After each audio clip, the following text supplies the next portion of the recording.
Ah Liu memandu van sambil tangan bergari, manakala Batman pula berlagak sebagai asisten kepada Ah Liu.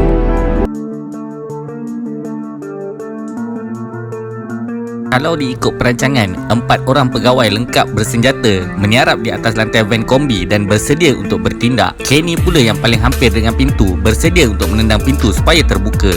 Manakala Batman akan keluar daripada kereta menunggu Siti sampai dekat di sisi pintu van. Apabila hampir, Kenny akan menendang pintu van dan mencekup Siti tarik masuk ke dalam van. Kalau diikutkan, operasi ini penuh dengan kelemahan. Ianya seolah-olah tidak masuk akal kerana mereka tidak tahu berapa ramai pengganas yang akan datang. Mereka juga tidak pasti sama ada pengganas di luar boleh nampak ataupun tidak pegawai 4 orang yang sedang menyarap. Mereka tidak pasti kedudukan pengganas yang di luar sama ada berada di tempat yang tinggi ataupun tidak. Van itu tidak ada lubang untuk mengintai keadaan di luar sama ada pengganas yang datang sudah hampir ke kereta ataupun tidak, dan bila masa Kenny harus menendang pintu. Kalau diikutkan, operasi ini tidak sepatutnya diarahkan oleh komander yang duduk di pejabat. Ia sepatutnya diarahkan oleh ground commander sebab ianya lebih memahami keadaan sebenar.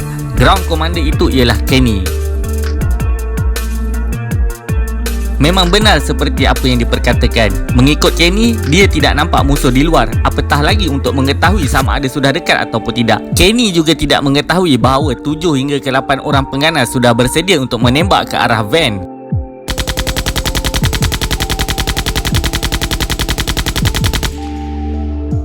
Memang benar, belum sempat Kenny menendang pintu, dia sudah dihujani peluru.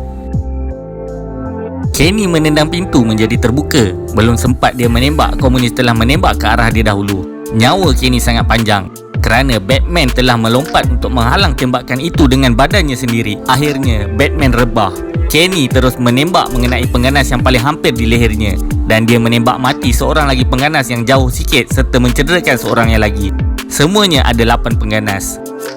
Kemudiannya, Datuk Fong Yikai melompat keluar daripada van untuk menyerang, tetapi tangannya pula terkena tembakan. Senjata M16-nya telah jatuh ke tanah. Sementara 2 lagi pegawai tidak dapat bergerak. Mereka masih tertiarap di atas lantai van, tertindih dan peluru bersimpan siur di atas kepala mereka.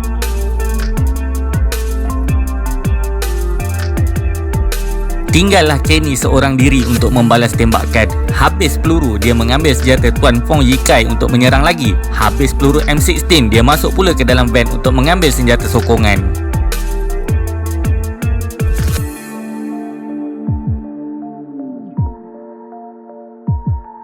Setengah jam telah berlalu. Tembakan daripada musuh mula berhenti. Mereka telah melarikan diri membawa rakan yang cedera.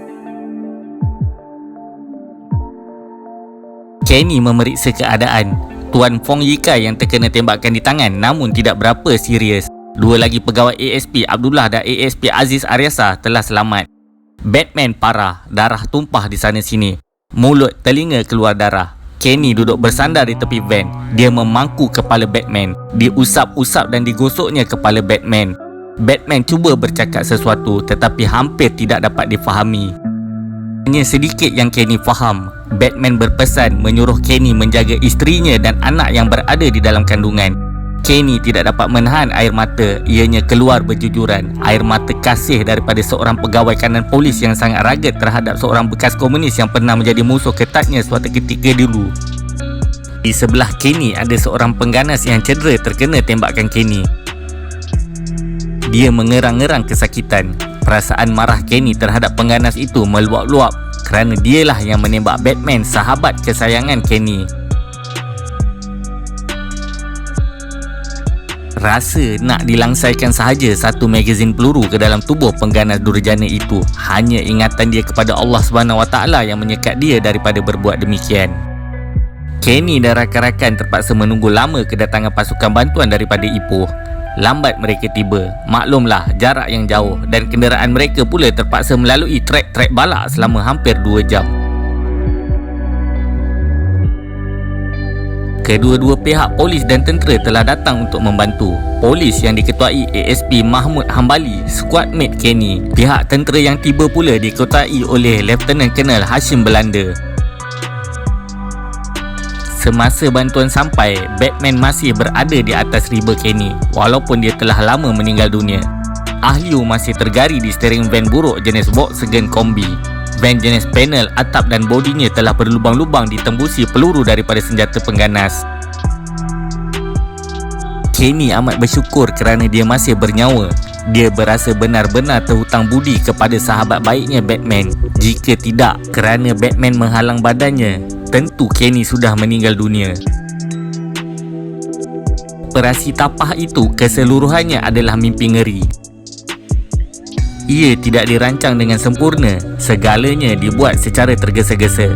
Itulah bahayanya jika operasi yang dirancang oleh orang yang duduk di atas kerusi empuk. Operasi itu menjadi seolah-olah seperti satu operasi bunuh diri yang tidak sepatutnya berlaku.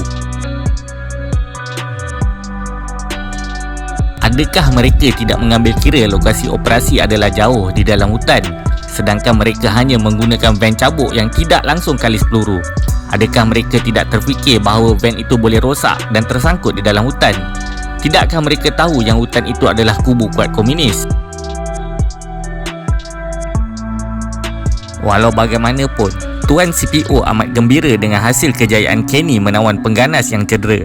Dia adalah orang kuat 5 Assault Unit. Dialah komander tentera 5 Assault Unit yang di bawah pemerintahannya ialah Siti Chongchor.